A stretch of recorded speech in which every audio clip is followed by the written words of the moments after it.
Welcome back.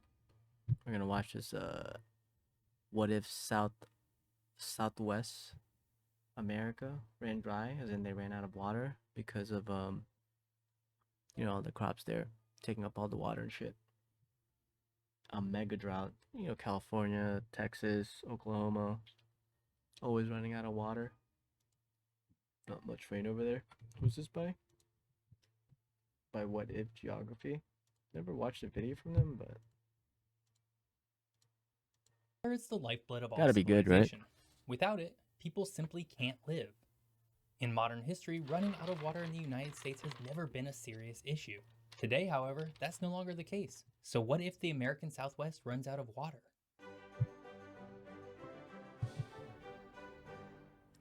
Yeah, what Hello if? and welcome to What If Geography, where we try and answer the great geographic what if questions of the world. I'm your host, Jeff Gibson, and today we're going to talk about water, or rather the lack of it, specifically for the American Southwest, which has some acute water issues that are caused by natural disaster, population migration, and early 1900s water policies. But before we talk, This is the same shit that is ruining housing right now. Policies from hundreds of years ago that are still in effect somehow. That's what's happening with any really major strife happening in the United States is because of shit that they thought of 200 years ago that we don't give a fuck about now, that no one's gonna update for whatever reason. talk about this dry subject, we need to first talk about everything that's led up to today's looming water disaster. The American Southwest is a naturally dry place. It probably comes as no surprise that basically the entire region we're talking about today is a desert. But deserts are not without water at all. In fact, a city under Phoenix, Arizona has been a I drove through a few of these places, and my car got so hot. It definitely had water. I mean, the car was also a piece of shit, but it got so hot that an alarm came on my car saying it was overheating, and I put water in it, right? I went to the side, stopped. I had a gallon of water in the back, and I put some water in the radiator, um, or I put radiator fluid, and then I put some water in the I diluted it, and not into an hour later of driving, the water boiled so much that it stayed so hot. Maybe I just diluted it too much, but it got so hot that the the the hose came off. Like the hose just popped off, and then the water exploded everywhere. So I put the hose back on, duct taped it, and drove for another hour, and that also exploded. And I kept doing that until the car exploded, but it made do. historically large Like every hour of solid driving in the heat. groundwater reserve that has helped feed the dramatic growth of the city resting on top of it. But groundwater hasn't been the only way the American Southwest has acquired its water. The other big source for much of the region has been the Colorado River. This specific river has been so important to the entire region that 7 states had to create a legal and binding agreement in 1922 to determine who gets water from the river and how much. Isn't it crazy that we can see where the water is coming from and how it's accumulating on top of mountains because there's clouds there? So the water drips down, makes a river, goes into the ocean because we understand the water cycle. But instead of, I don't know, making a very tall building that can also do the same thing, it doesn't even really have to be a building. It could just be a very long rod into this. We can make clouds now, but that's not the point. The point is these could be put anywhere. You can make that tall item go all the way up, tall pole, and have it accrue the moisture in the air and disperse it down. So we don't even need to wait for rain. This agreement, termed the Colorado River That's Compact, too divided much. the river into the upper basin and the lower basin. For the upper basin, the water is split among Colorado, which gets 51.75% of the available water, Damn Utah Colorado. with 23% of the water, Wyoming with 14%, and New Mexico with 11.25%. Yo, Wyoming not even in there. Arizona also gets a very small portion of the upper basin's water. For the lower basin, the water is split between California, which receives 58.7% of the water, Arizona with 37.3% of the water, and Nevada with 4%. In addition to these states, Mexico is allocated about 10% of the total volume of water from the entire river. To say that the It's not like they Colorado can River is stop heavily that, you depended know? on would be an understatement. For while the Colorado River doesn't naturally flow through any major population centers, with the exception of a relative close Las Vegas, states have diverted the river in multiple ways in order to get water to areas where people actually live. Both the Los Angeles and Phoenix regions, with a combined population of about 23.7 million people, draw water directly from the Colorado River. Unfortunately, the Colorado Look how much water is like being lost because of that distance it has to travel. Like that's crazy, bro. Why not just, you know, do what we used to do and just make the river or make the towns next to the river, bro. Colorado River was never intended to supply water to so many people. Back in 1922, when these agreements were finalized, the Los Angeles region had about 1.2 million people and the Phoenix region with about 100,000 people. Even after the aqueducts were constructed later in the century, both regions' populations were a fraction of the current population that needs water today. And of course, all of this is combined with the reality that the western half of North America is undergoing a serious mega drought. Precipitation over basically every region in the West has been historically low. Even the notoriously wet and rainy Pacific Northwest has not been spared from unusually long, warm, and dry spells. Because the American Southwest relies primarily on the Colorado River and groundwater reserves, a lack of normal precipitation hits particularly hard. This has led to previously unthought of situations that we're seeing now, such as Lake Mead being at dangerously low water levels. If Lake Mead gets much lower, the Hoover Dam will no longer be able to run, and Las Vegas will lose a major source of power. This would be a Holy complete disaster shit. for the city of Las Vegas, of course, but the entire region would also feel the added sting of less water overall. There is so much more to the history of water rights in the American Southwest and the causes of. This is what I'm saying. Like, we need to figure out how to desalinate better or like cost effectively so we could sell the water to people. Because people are buying water now. But if you can sell water to like companies, sell it to people, that's a big fucking bank. Of the mega drought. Today's video is not able to cover the intricacies and the complications of why the region is running out of water. Instead, we're going to focus on what happens if they do run out of water. But before we jump into some what if speculation, if you're enjoying this video, now would be a great are seeing signals today. Subscribe to him. The path to a day without water entirely would be known well ahead of time. Water is highly monitored and there are systems and checks in place to ensure that one day you won't wake up and just magically find that the tap is run dry. Unless you're pulling from your own unmetered well, of course. The run up to the day without water would not be fun though. Much like we saw in Cape Town, South Africa in 2018, as that day draws closer and closer, there would be a sharp decrease in the amount of water you could use. At its most desperate point, each Cape Town resident could only use 13 gallons of water each day. To put this into context, the average American shower uses about 17 gallons of water and lasts about 8 minutes. Now think of all the other things you use water for throughout the day.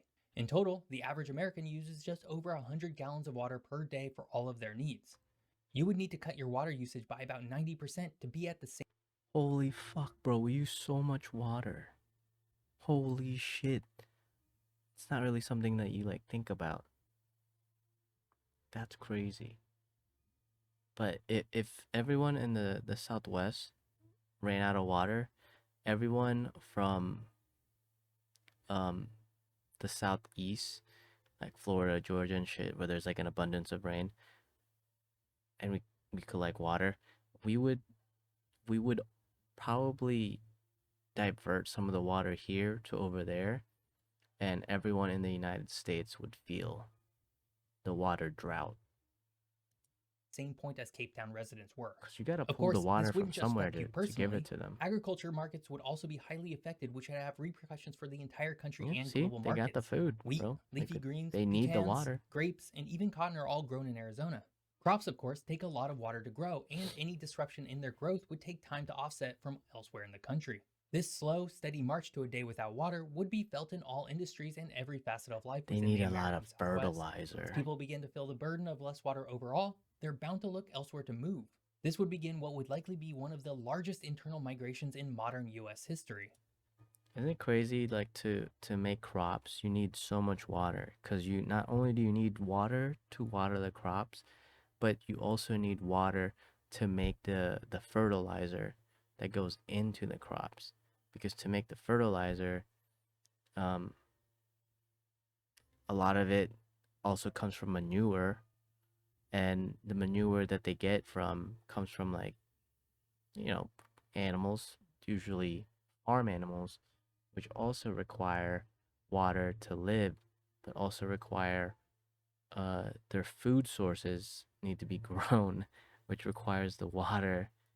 And it's just crazy to me that we're gonna let, like, we know how important water is, and we're gonna let ourselves be bottlenecked by water. Like we see it every day where we use it and how we use it and all the things that needs it, and we're just like, yeah, so what if it doesn't fucking rain for 10 years? We'll figure it out eventually. We got a bunch of water. Now, So we Americans are very fucking lucky to don't. live in such a large and varied country. While half the country is essentially under some form of drought like conditions, the other half still has plenty of water.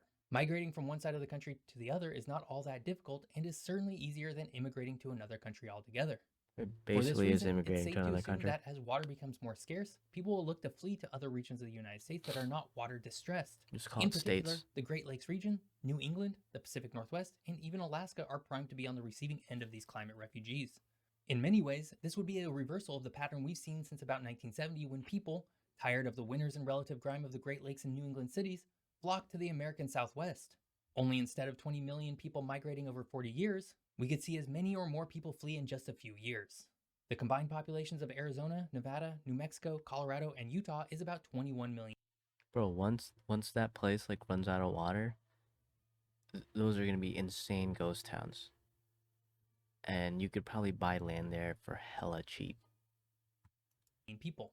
Including California, there are about 60 million people who are in regions that could see water become a scarce commodity. As people flee from these large cities of the American Southwest, we're bound to see a repeat of what happened to Detroit in the early 2010s. As Detroit emptied, large areas of the city were essentially abandoned, and the city no longer had a tax base to pay for its obligations. This led to a decrease in services, which led to more people leaving, and so on. It was a vicious cycle, only instead of a relatively slow and gradual process, it would happen at a pace that's never before been felt in the United States. City leaders would be left spinning trying to figure out what to do with basically no good options. This, of course, would have reverberating impacts around the entire country and, in particular, the cities that would be expected to absorb these fleeing populations. Our societal systems, such as the freight industry, are finely oiled machines attuned to relatively small amounts of growth. The city of Cleveland, Ohio, for example, can safely secure food for its 2 million people and distribute it to its residents through a network of grocery stores. An extra million added on top of the city over a short period of time, however, would throw this entire system into chaos as stores would become crowded and people forced to ration until industries are able to adapt, which would take years. But where this would be felt most Go to acutely would be in Costco for your housing. water. Not a Housing in the big country deal. has already not been able to keep up with demand since before the Great Recession. This has led to a dramatic increase in the price of housing and homelessness overall. Each year, the United States as a whole adds about 1.5 million homes. But much of that is already concentrated in the Southwest, the very area where people would be fleeing from. As people flee to cities in the wetter regions of the country, housing stocks would dry up almost immediately. Home prices would skyrocket even higher, and Depression era shanty towns would likely pop up in every major and minor city. For a single city, such as Cleveland, to be expected to add hundreds of thousands of homes per year would be a monumental task that it's simply not prepared for. The I love that people like complain about homeless people, and it's like, what the fuck are they supposed to do? If the cost of living is too expensive and you need so many things to get a job, like an address, get a decent job that's not illegal, won't land you in jail. More than likely, you need an address. And even if you had a job, it doesn't really say that you'll be able to afford the rent or your mortgage. How would you even get a mortgage? And then, I don't know, this such a massive problem cannot be handled by the people that we have right now. The other regions of the country are not ready to absorb millions of climate refugees. It would bring absolute chaos to the everyday lives of people who live in those regions today. Resources would be strained and people would be desperate. Thankfully, this specific scenario is not imminent today. Though there are worrying signs regarding the amounts of water available, the American Southwest won't run out of water anytime soon. That said, it's also not an impossible scenario, and it would be wise for the country and states to begin planning for such an outcome. Not The gonna American plan for it. Southwest running out of water is a very scary proposition. Everybody would be impacted by it in some capacity. Unfortunately, with the mega drought not appearing to relent anytime soon, the region will be beset by water issues for the foreseeable future. Thankfully, there are some very smart scientists and engineers working to manage the area's water effectively. Hopefully, with their efforts, the region will eventually emerge from the mega drought better able to effectively manage their water for generations to come. I hope you enjoyed today's episode. Bro, listen, I lived in Oklahoma for like 6 years, right? Before I got there, they were already in like a 5 year drought, right? And by the time I left there, they never got out of the drought, right? They never got out of like they called it like a mega drought. So they've been in almost a 15-year long drought. It rained there like a handful of times, but I remember one time it rained really bad. It it rained so bad, like comparative to